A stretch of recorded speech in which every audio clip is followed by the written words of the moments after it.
सबसे प्यारे पुस्तक नौकुన్నారు కదా అందరూ दुनिया में सबसे प्यारे पुस्तक కదా ఎంత బాగుంది హిందీలో दुनिया में सबसे प्यारे पुस्तक कोई पुस्तक नहीं है ऐसा किताब का समान है ना ఈ దీనికి సమానమైన పుస్తకం ఈ లోకంలో ఇంకేది కూడా లేదు ప్రపంచమంతా కూడా దీని నిర్మాణంపై ఆధారపడి ఉంది ఆరంభం నుంచి అంతం వరకు కూడా ఈ యొక్క గ్రంథం మీదే ఎవరు నమ్మినా నమ్మకపోయినా ఎవరు ఎన్ని రకాలుగా మాట్లాడకున్నా కానీ సత్యం ఏమిటంటే పరిశుద్ధ గ్రంథం మీదనే ఆధారపడి ఉంది కాబట్టి ఇది మనము గ్రహించాలి అర్థం చేసుకోవాలి నీ జీవితం నా జీవితం ప్రపంచంలో ప్రతి భూమి మీద ఉన్న ప్రతి జీవి జీవితం దీంట్లోనే దాగి ఉంది అది చెట్టు కావచ్చు పక్షి కావచ్చు జంతువు కావచ్చు మనిషి కావచ్చు ఏదైనా సరే ప్రతి ఒక్కరి జీవిత చరిత్ర దీంట్లో రాయబడి ఉంది हर जीव का पक्षी का जानवरों का आदमी का धरती पे आकाश में जितने भी हो उसका जिंदगी का हिस्ट्री इसी में लिखा हुआ इसके अलावा कोई भी नहीं बता सकता है हमारा हर जिंदगी इसी में छुपा के रखा हुआ है మనం ఇక్కడ గమనించినట్లయితే మనం చూడండి కీర్తనలు భజన సహిత 102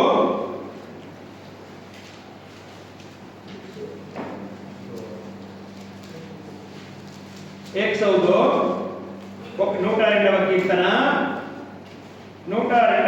కీర్తన 27వ వచనం 27వ వచనం గమనించాలి అందరం కలిసి చదువుకుందాం सब मिलके पढ़ेंगे कीर्तनలు 102 భజన సహిత 102 27 నీవు ఏకరీతిగా ఉన్నవాడవు నీ సంవత్సరాలకు అంతము లేదు మళ్ళొకసారి నీవు ఏకరీతిగా ఉన్నవాడవు నీ సంవత్సరాలకు అంతము లేదు యోహాను సువార్త 14:6 అందరికీ తెలుసా నోటుకుందా చెప్పగలుగుతారు ఎవరైనా యోహాను సువిశేషం 14:16 कोई बोल सकते हैं बाइबल देखने से पहले परिशुद्ध ग्रंथ చూడకంటే ముందు చెప్పగలుగుతారా యోహాను సువార్త 14:6 నేనే చదువు యేసు నేనే మార్గమును నేనే సత్యమును జీవమును నా ద్వారానే తప్ప ఎవడును తండ్రి యొద్దకు రాడు మళ్ళీ ఒకసారి అందరూ చదవలేదు తీయలేదు ఇంకా వాళ్ళు తీవనే లేదు యేసు నేనే మార్గమును సత్యమును జీవమును నా ద్వారానే తప్ప ఎవడును తండ్రి యొద్దకు రాడు ప్రభు సహాయం కొరకు చిన్న ప్రార్థన ప్రేమ తండ్రి కృపగలమైన సజీవుడైన మా తండ్రి నీ పాదాలకు వందనాలు స్తుతులు స్తోత్రాలు మరి తండ్రి ఇప్పటి వరకు ప్రభా సహోదరు ద్వారా మీరు మాట్లాడుతూ వచ్చిన మాటలన్నింటిని బట్టి నీకు వందనాలు సమరయ స్త్రీ నయీనని ఊరి నుంచి బాడ మీద మోసుకెళ్తున్న వ్యక్తిని మా గమనంలోకి తీసుకొచ్చినందుకు నీకు వందనాలు వాటిని ఆధారం చేసుకొని ప్రభా నీకు ఆరాధించడం మీరు ఇచ్చిన కృప కొరకే నీకు వందనాలు ఇప్పుడు తండ్రి మా ముందుంచిన నీ రక్తంలో నీ శరీరంలో మేము పాలు పంపులు పొందబోచుండగా దయగలిగిన తండ్రి నీ వాక్యంతో మాట్లాడండి మా ఆలోచన ఎలాగుంది మా ప్రవర్తన ఎలాగుంది మా తలంపులు ఎలాగున్నాయి మా హృదయం ఎలాగుంది మా జీవితం అంతా ఈ వారంలో ఎలా బ్రతికాం ఏం చేశాము అని నీ వాక్యములో అద్దములో చూసుకున్నట్టుగా చూసుకొని నేను ఇక్కడ పొరపాటు చేశాను ఇలా చేయొచ్చు ఇలా చేశాను అనే ఆలోచనను మాకు జ్ఞాపకం చేసి తండ్రి వాటి కొరకు మేము పశ్చాత్తాపడి పాపములు ఒప్పుకొని తప్పులు ఒప్పుకొని సరిచేసుకొని సమకూర్చుకొని దయగలిగిన తండ్రి మీరు ఇచ్చిన ఈ అవకాశమును ఉపయోగించుకొని యోగ్యమైన రీతిలో పొందుకొని చూపించండి ఈ స్థలంలో నిలబడ్డ నేను కూడా పనికి రాని వాడిని అపోత్రుడని ఒప్పుకుంటూ దయతో నన్ను కూడా జ్ఞాపకం చేసుకున్నాను వచ్చిన బిడ్డల్ని మమ్మల్ని ఆ స్థాలకు అప్పచెప్పుకుంటూ యేసుక్రీస్తు నామములో ప్రార్థిస్తున్నాం తండ్రి ఆమేన్ ఆమేన్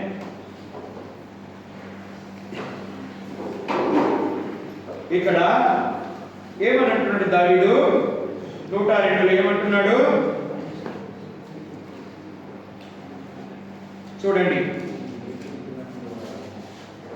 ఏమంటుంది ఇక్కడ?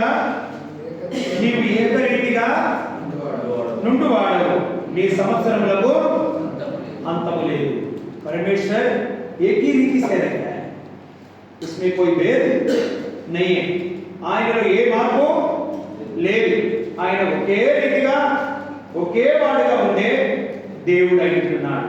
కాబట్టి ఆయన సంవత్సరములకు ఏమీ లేదు, మితి లేదు, అంతం లేదు। ఆయన అంత గొప్ప దేవుడు, ఆయనకి మార్పు అనేది లేని దేవుడు, మారని దేవుడు। क्योंकि उसका परमेश्वर में कोई तेरा मतलब कोई बदलाव नहीं है, वो हमेशा एक रीति रहने वाला है, रहेगा भी है। तो उसका सालों को कोई अंत नहीं है, उसका सालों को अंत भी नहीं है। కాబట్టి నీ నా జీవితంలో మనం ఎప్పుడైతే యేసుక్రీస్తు ప్రభువుని అంగీకరించామో, రక్షించబడుతూ వచ్చినామో, మన జీవితానికి అంతం అనేది లేదు, మన ఆత్మకి మరణం అనేది లేదు। కాబట్టి మనం ఎప్పుడు ఆయనతో పాటు జీవిస్తూనే ఉంటాం। మన శరీరము మట్టిలో కలిసిపోతుందేమో కానీ మన ఆత్మ కృల్లిపోదు, అది నరకానికి వెళ్ళదు। కాబట్టి ఈ విశ్వాసం మనకి కావాలి, ఇలాంటి నమ్మకం మనకి కావాలి। అప్పుడే మనం యేసు ప్రభువుని అంగీకరించినట్లుగా మనం చెప్పుకోవచ్చు। అందుకని మత్తయి సువార్త 11వ అధ్యాయంలో ఒక మాట ఉంటుంది, చూడండి। మత్తయి సువార్త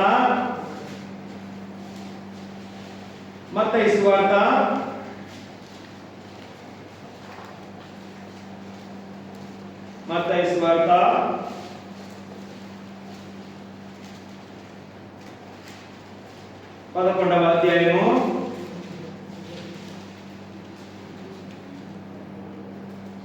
13-15 కలిసి ఉన్నాయి, చదవండి ఎవరైనా। 13 నుంచి 15 వరకు కలిసి ఉన్నాయి, చదవండి ఎవరైనా। వ్యవహారం వరకు ఇందు నిమిత్తము క్షమించండి, ఒక నిమిషం, అది కాదు। మత్తయి సువార్త 11వ అధ్యాయము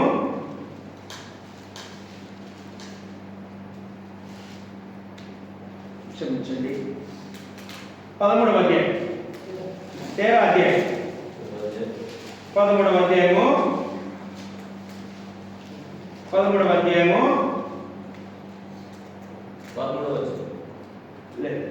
13 నుంచి 15 వరకు కలిసి ఉన్నాయి, చదవండి।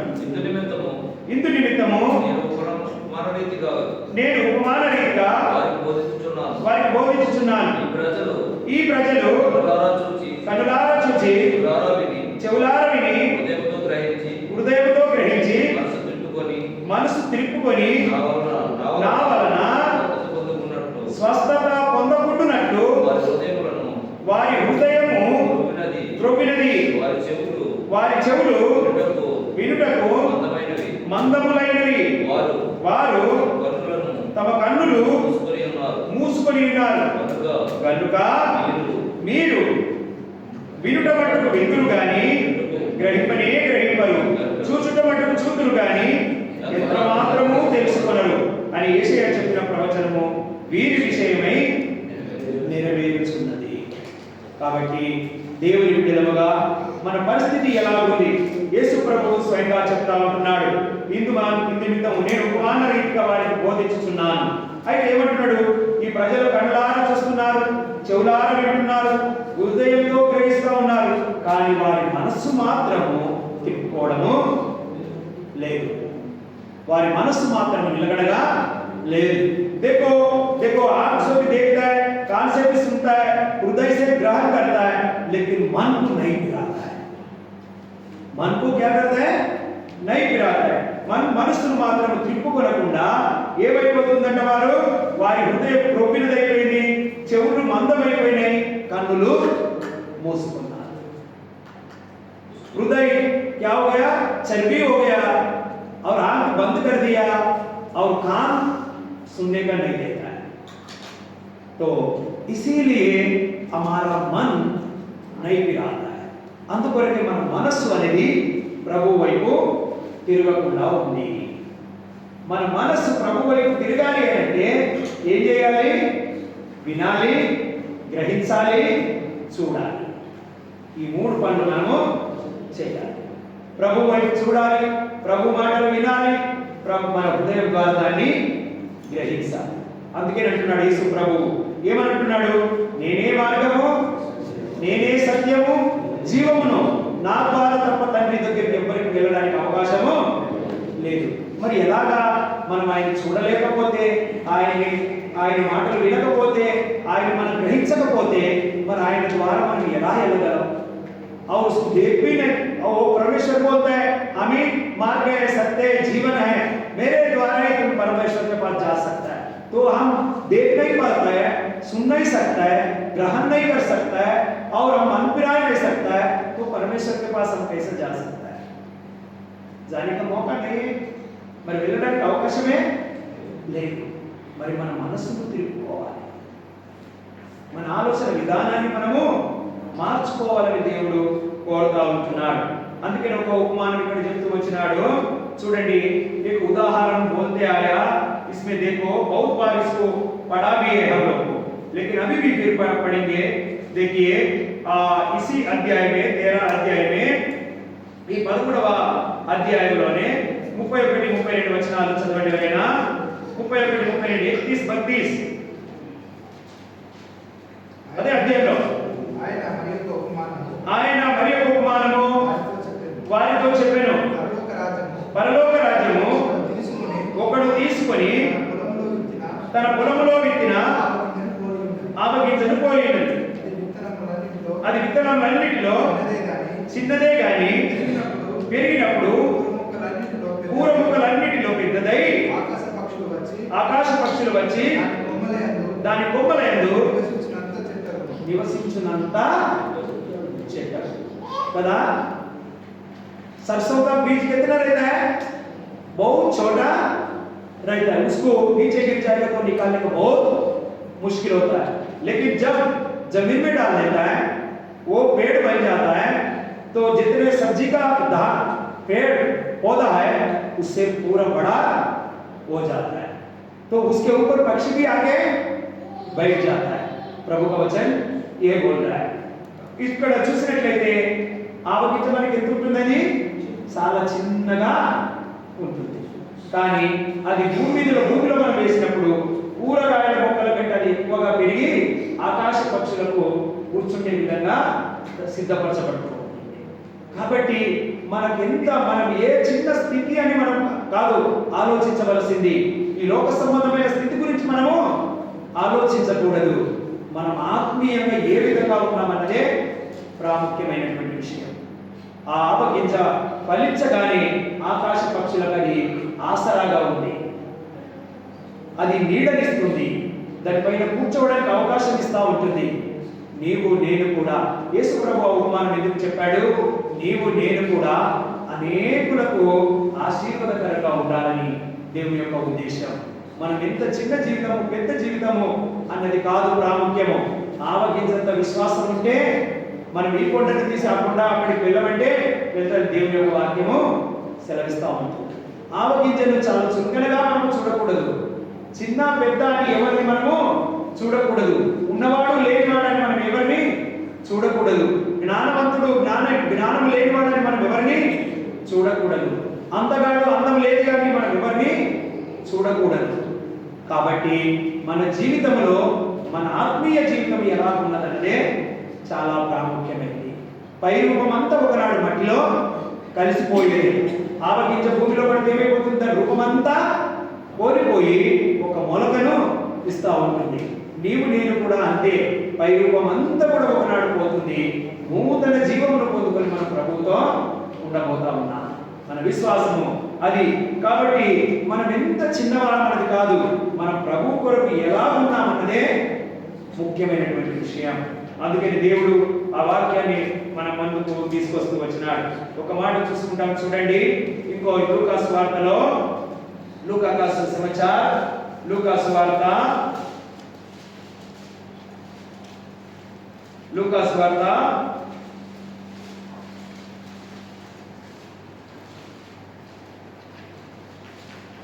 10 13వ అధ్యాయము 13 अध्याय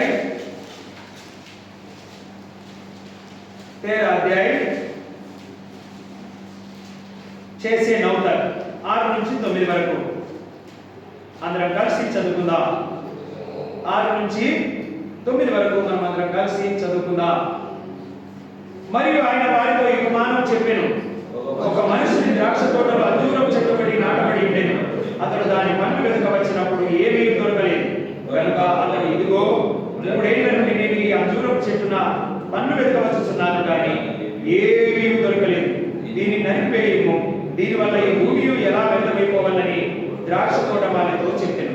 అయితే వాడు, అయ్యా, నేను దాని చుట్టూ త్రవ్వి ఎరువు వేయి మట్టుకు ఈ సంవత్సరం కూడా ఉండనేమో, అది ఫలించినా సరే లేని ఎడల నరికించి వేయమని అతనితో చెప్పాను. ఎవరు వచ్చారు అక్కడికి? కోనాయా బగీచా మాలిక్, తోట యజమానుడు వచ్చాడు. తోటమాలితో మాట్లాడుతూ ఉన్నాడు. తోటలో పనిచేసే అతనితో మాట్లాడుతున్నాడు. खेती में जो काम करते हैं उससे बातें कर रहा है. उसका मालिक आके, देखो हम कभी 3 साल से आ रहा है, ये पेड़ का कोई फल ही नहीं मिलता है. 3 సంవత్సరాల నుంచి నేను వచ్చి చూస్తున్నాను, ఈ చెట్టున ఏ ఫలాలు నాకు దొరకడము లేదు. భూమి వ్యర్థమైపోతుంది, నీవు చేసిన కష్టము వ్యర్థమైపోతుంది, దానికి పెట్టిన నీళ్లు వ్యర్థమైపోతున్నాయి, అన్నీ వ్యర్థమైపోతుంది, ఫలం మాత్రం ఏమీ కనిపించడం లేదు. దీన్ని తొలగించేసి నరికివేసి తద్వారా దానికి పెట్టే ఖర్చు పని తగ్గిపోతుంది అని చెప్తా ఉంటున్నాడు. కానీ తోటమాలి ఏమంటున్నాడు? అయ్యా, ఈ 1 సంవత్సరం కూడా దాన్ని ఉండనివ్వు, దాని చుట్టూ నేను త్రమ్ముతాను, ఎరువు వేస్తాను లోపల వరకు, అది ఫలిస్తే మంచిది, లేకపోతే దాని తర్వాత మీరు నరికివేయండి అని తోటమాలి సెలవిస్తా ఉన్నాడు. ఇప్పుడు తోట యజమానుడు ఎవరు? తోటమాలి ఎవరు? ఆ చెట్టు ఎవరు కదా? बगीचा का मालिक कौन है? काम करने वाला कौन है? और वो पेड़ कौन है? हम ये पता करना बहुत जरूरत है కదా. ఇది గ్రహించవలసింది అవసరమై ఉంటుంది. ఇప్పుడు ఏమన్నాడు యేసు ప్రభు? నేనే మార్గము, సత్యము, జీవమును, తండ్రి దగ్గరికి వెళ్ళుటకు వేరే మార్గము లేదు. ఇప్పుడు ఈ తోటమాలి ఎవరు? పనిచేసే వ్యక్తి ఎవరు? యేసుక్రీస్తు ప్రభు. యజమానుడు ఎవరు? తండ్రి అయిన దేవుడు. ఆ చెట్టు ఎవరు? నీవు, నేనే. और आप हमें यूहन्ना सुसमाचार 14:16 वही बात बोला है, हमारे द्वारा ही तुम जा सकता है, मार्ग सत्य जीवन नहीं है, पिता परमेश्वर के पास नहीं मार्ग हो. अभी इसीलिए इधर भी कोई है, मालिक परमेश्वर पिता है और काम करने वाला प्रभु यीशु मसीह, पेड़ और हम है. तो बीच में प्रभु यीशु मसीह आपके लिए, हमारे लिए दुआ करता है. నీ కొరకు నా కొరకు ప్రార్థన చేస్తా ఉంటున్నాడు. లేకపోతే యేసుక్రీస్తు ప్రభు లేకపోతే నీవు నేను ఏ అవకాశాన్ని కూడా పొందుకొనలేదు. ప్రభు అయిన యేసుక్రీస్తు ప్రభు ద్వారా మనం ఇప్పుడు ఈ సమయంలో ఇక్కడ ఇంకా కూర్చొని ఉన్నాం. కాబట్టి నీవు నేను గమనించుకోవాలి, తండ్రికి, దేవుడికి, నీకు నాకు మధ్యలో ప్రభు అయిన యేసుక్రీస్తు ఉంటున్నాడు. ఆయన మాట్లాడుతూ ఉన్నాడు దేవునితో, నీ కొరకు నా కొరకు ప్రతి దినము మాట్లాడుతున్నాడు. हर समय बात करता है प्रभु यीशु मसीह आपके द्वारा, आपके लिए, हमारे लिए पिता परमेश्वर के पास. वो क्वेश्चन पूछते रहता है हमारा अपना बारे में, प्रभु यीशु मसीह को ये जवाब देते रहता है. वही काम है. ఎక్కడ చూడగలం? రోమీయులకు రాసిన పత్రిక, రోమీయుల కితాబ్ 8వ అధ్యాయం 8వ అధ్యాయము 26వ వచనం చదవండి ఎవరైనా. 26వ వచనం, 26వ వచనం.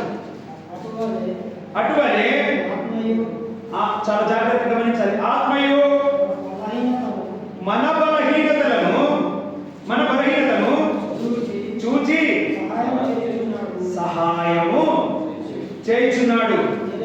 ఏలైనగా మనము యుక్తముగా ఎలా ప్రార్థన చేయవలనో మనకు తెలియదు కానీ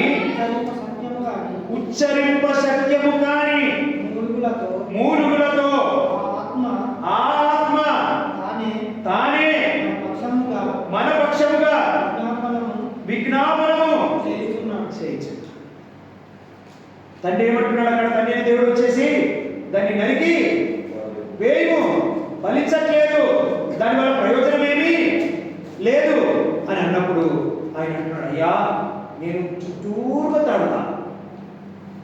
ఎంత ఇష్టపడుతున్నాడు తోటమాలి ఆ చెట్లు పోయినా, ఎంత ప్రేమ చూపిస్తున్నాడు. ఎందుకంటే ఆయన పెట్టాడు, నీళ్లు పోస్తా ఉన్నాడు. భూమి యజమానుడిదే కావచ్చు, కానీ పని చేసే వాళ్ళకి ఎట్లుంటది? కొందరు ఇళ్లలో, ధనవంతుల ఇళ్లలో ఇంట్లో పనిచేసే ఆయా మీద ఉన్నంత ప్రేమ ఇంటి పిల్లలకి, తల్లిదండ్రుల మీద కూడా కొందరికి ఉండదు.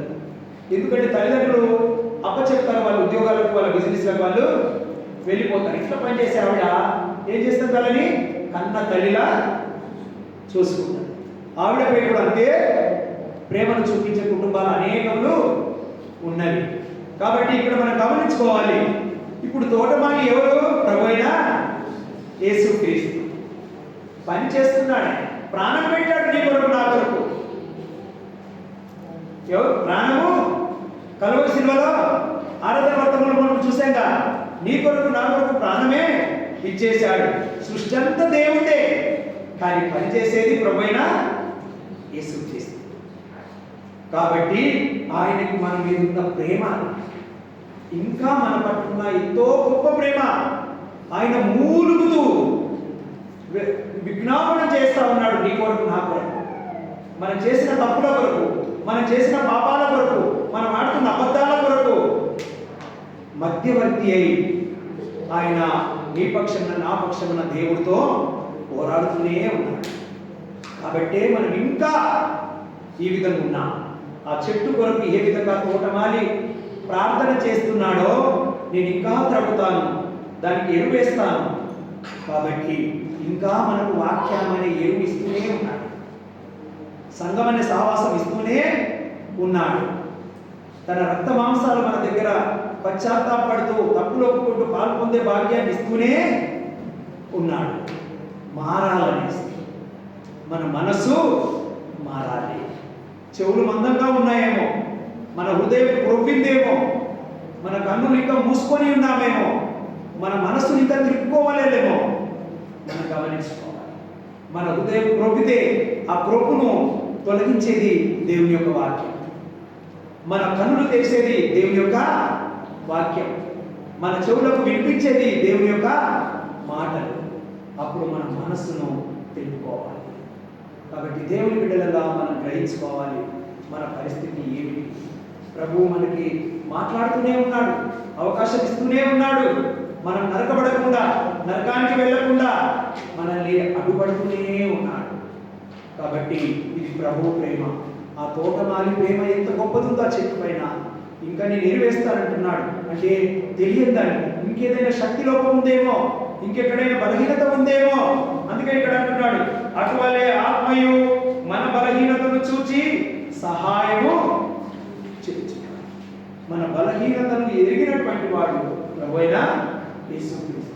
అందుకే ఒక మనుషుడిగా వచ్చి మనుషుల్లో కలిసిపోయి జీవించి మనుషుల యొక్క బలహీనతలు ఎలాంటివో తెలుసుకొని ఉన్నాడు.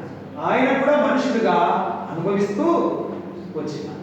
కాబట్టి ఏ దేవుడు కూడా పిలువబడే వాళ్ళు ఇలాంటి అనుభవము లేదు, అలాంటి కష్టము లేదు, అలాంటి ప్రాణత్యాగం చేసిన వాళ్ళు లేదు. అందరూ మనుషుల మధ్య భేదాలు తీసుకొచ్చి మనుషుల్ని దూరం చేసి అనేకమైనటువంటి చేసిన వాళ్ళే. కానీ ఈ రక్షకుడు నిజమైన దేవుడు మనుషుల్ని కలపడానికి, పడిపోయిన వారిని లేపడానికి, మందంగా ఉన్న వినడానికి, మూయబడ్డ కన్నులు తెరవడానికి, క్రొప్పిన హృదయాన్ని కరిగించడానికి, నశించి నరకానికి వెళ్ళవలసిన వారిని బ్రతికించడానికి ప్రభువైన యేసుక్రీస్తు లోకంలోనికి వచ్చి ఉన్నాడు. ఈ గొప్ప దేవుడు మాట్లాడుతూ ఉంటున్నాడు. ఒకవేళ మన హృదయం క్రొప్పిందైతే మనం జ్ఞాపకం చేసుకున్నాం. ఈ సమయంలో దేవుని దగ్గరికి వద్దాం, దేవుడిని అడుగుదాం, ప్రభువా నన్ను క్షమించు, నన్ను సమర్పించు, నా మనస్సును నీ వైపు. దేవుడి మాటలు దీవించుగా. రండి, దయచేసి మోకాళ్ళ మీదకి వచ్చి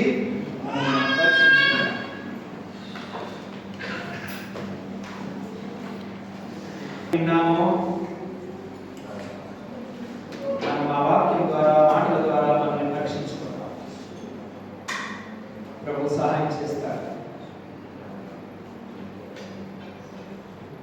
మన బలహీనతలు చూసిన దేవుడు మనకు సహాయం చేయగలడు.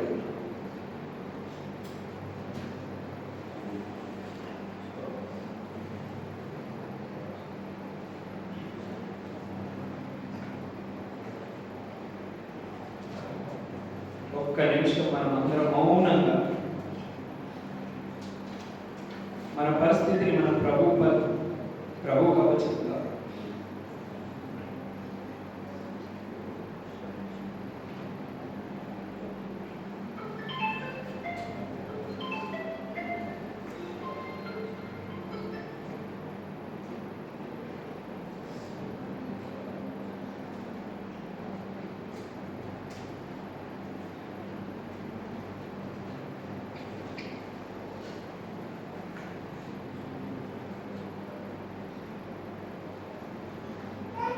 ప్రేమగల తండ్రి, కృపగలైన సజీవుడైన మా తండ్రి, నీ పాదాల వందనాలు, స్తోత్రాలు. రాత్రికాల సమయంలో నీ బిడ్డలమైన మేము సమయం ద్వారా చిన్న మందగా మీ బల్ల చుట్టూ ఒలివ మొక్కలను చేరి రావడానికి మీరు ఇచ్చిన కృపకి వందనాలు. అయ్యా, మళ్ళీ జ్ఞాపకం చేసుకోండి.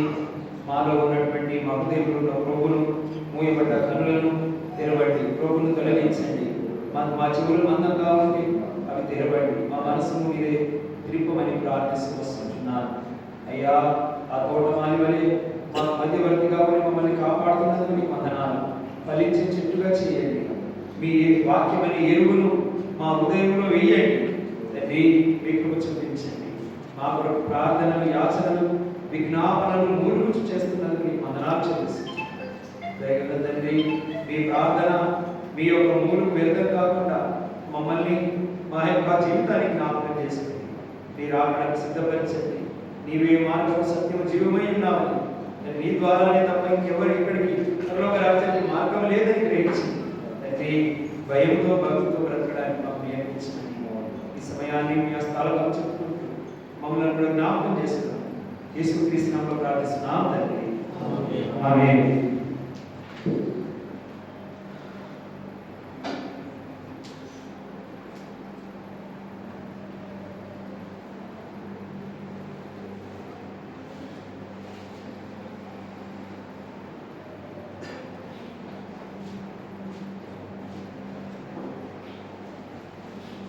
నేను మీకు అప్పగించిన దాన్ని ప్రభువులో పొంది తిని, ప్రభు యేసు తాను రాత్రి యొక్క రొట్టెను ఎత్తుకొని కృతజ్ఞతాస్తుతులు చెల్లించి దాన్ని విరిచి, ఇది మీ కొరకైన నా శరీరం, నన్ను జ్ఞాపకం చేసుకున్నట్లయితే దీన్ని చేయడం చెప్పాను. ఆ ప్రకారం భోజనమైన పిమ్మట ఆయన పాత్రను ఎత్తుకొని, పాత్ర నా రక్తం అనే కొత్త నిబంధన, మీరు దీనిలో త్రాగునప్పుడల్లా నన్ను జ్ఞాపకం చేసుకున్నట్లయితే దీన్ని చేయడం చెప్పాను. మీరు ఈ రొట్టెని తిని పాత్రను త్రాగునప్పుడల్లా ప్రభు వత్సరమైన మరణం ప్రచురించదు. కాబట్టి ఎవడు అయుగా ప్రభు యొక్క రొట్టెను తినను, లేక ఆయన పాత్రను త్రాగను, వాడు ప్రభు యొక్క శరీరంలో కూర్చి రక్తంలో కూర్చి అపరాధి. కాబట్టి ప్రతి మనుషులు తను తాను పరీక్షించుకునవలెను. అలాగ చేసి రొట్టెని తిని ఆ పాత్రను త్రాగవాలి. ప్రభు శరీరం వివేచకుడు తిని త్రాగువాడు తన శిక్షావిధి కలుగుటకే తిని త్రాగుచున్నాడు. ఇందువల్ల వీళ్ళు అనేక బలహీనులను, రోగులు ఉన్నారు, చాలా మందిని తెలుస్తున్నారు. అయితే మనమే విమర్శించుకునేలా తీర్పు పొందకపోదు. కృపగల తండ్రి, దయగలిగిన నా ప్రభా, నన్ను నేను మమ్మల్ని మేము పరీక్షించుకొని విమర్శించుకొని తండ్రి పశ్చాత్తాపడి యోగ్యమైన రీతిలోని రక్తానికి సాదృశ్యమైన ద్రాక్షరసంలో ఈ శరీరానికి సాదృశ్యమైన ఈ రొట్టెలో పాల్గొనటకు మీ కృప చూపించి మీరే వైపుని ఆశీర్వదించి మమ్మల్ని కూడా జ్ఞాపకం చేసుకోండి. యేసుక్రీస్తు నామములో ప్రార్థిస్తున్నాం తండ్రి, ఆమేన్.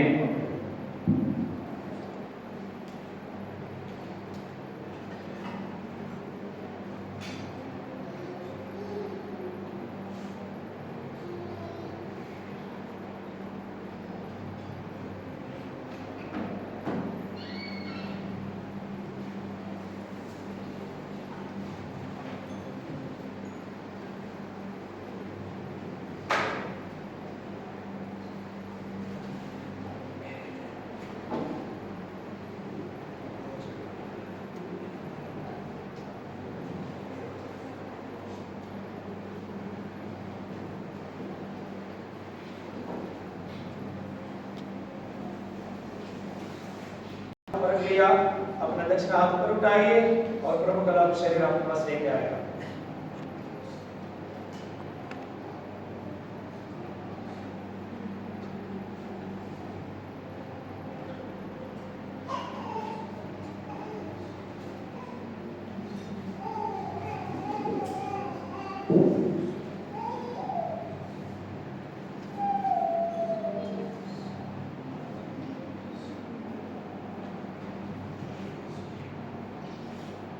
ప్రేమగల తండ్రి, కృపగల నాయన, సజీవుడైన మా తండ్రి, నీ పాదాలకు వందనాలు, స్తుతులు, స్తోత్రాలు చెల్లిస్తున్నా. ఈ సమయంలో ప్రభువా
ప్రేమగల తండ్రి, దయగలిగిన ప్రభువా, నీ పాదాలకు వందనాలు. ఇంతవరకు నీ సన్నిధిలో నిన్ను ఆరాధించి నీ రక్తమాంసంలో పాల్గొండే భాగ్యం ఇచ్చినందుకు నీ స్తుతిస్తున్నాను. వచ్చిన బిడ్డలు ఎవరు ఏ అవసరతలతో వచ్చారో, అక్కరలతో వచ్చారో వారికి మీరు సాయం చేయండి. నిన్ను ప్రేమించి తీసుకొచ్చిన ఈ అర్పణను కూడా దీవించండి. నీ రాజ్యవ్యాప్తి కొరకు, సంఘక్షేమం కొరకు వాడబడుటకు కృప చూపించండి అయ్యా. మరి ముఖ్యంగా సహోదరు దాసును తన వాహన విషయంలో అన్నింటినీ కృప చూపించండి అయ్యా. మరి వచ్చిన బిడ్డలు కూడా మీరు జ్ఞాపకం చేసుకోమని, బయట సహవాసంలో కూడా కృప చూపించండి. తిరిగి మేము ఉన్న స్థలాలకు క్షేమంగా చేరుకొని నిన్ను మైపరచుటకు కృప చూపించండి. వారమంతటి ఉద్యోగ పనుల్లో తండ్రి, సమస్త పనుల్లో మీ సహాయాన్ని కోరుకుంటూ, పరిచర్యలంతట్లో మీ సహాయాన్ని కోరుకుంటూ దయగల తండ్రి మీ కృప చూపించమని, సమస్తమును అనుకులను నన్ను మీరు జ్ఞాపకం చేసుకోమని యేసుక్రీస్తు నామంలో స్తుతించి ప్రార్థించవచ్చున్నాం తండ్రి. ఆమేన్. తండ్రి అయిన దేవుని ప్రేమయు, ప్రభు అయిన యేసుక్రీస్తు కృపయు పరిశుద్ధాత్మ యొక్క అన్యోన్య సహవాసం తలలు వంచిన మనకును సర్వలోకంలో ఉన్న పరిశుద్ధులందరికీ సదాకాలం యేసుక్రీస్తు ప్రభు యొక్క రాజ్యంలో ప్రవేశించే పడేంత వరకు తోడై నడిపించను గాక. ఆమేన్. అందరికీ ప్రైజ్ లార్డ్.